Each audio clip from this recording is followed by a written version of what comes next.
I came out here to get away from the noise. No phone, no signal, just the smell of pine and the crackle of the oak I spent an hour splitting. It was perfect, but about an hour ago the woods went dead silent.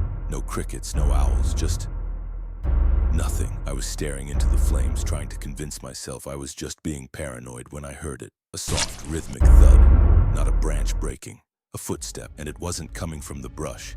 It was coming from right behind my tent. I reached down to grab another log, and that's when I saw it.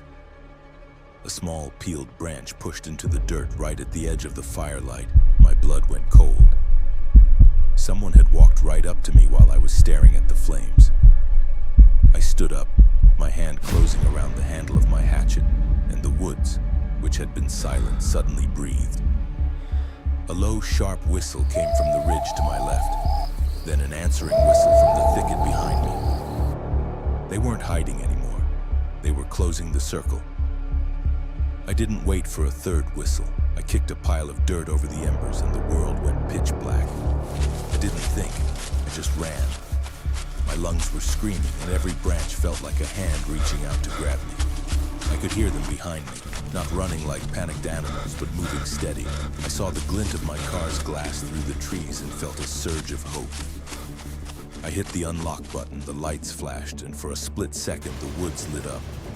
That's when I saw them. They weren't behind me anymore. They were already at the road waiting. They stood there in the glare expecting me to stop.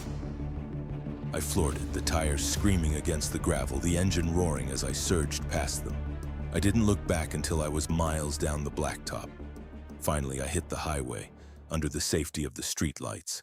My hands were shaking so hard I could barely steer. I took a deep breath, trying to steady my heart, and reached up to adjust the rearview mirror. That's when I saw the movement in the dark of the back seat. Before I could even scream, a thin, cold wire looped over my head and snapped tight against my throat. A voice, calm, steady, and far too close to my ear, whispered, "We told you, friend. You're on the wrong side of the creek."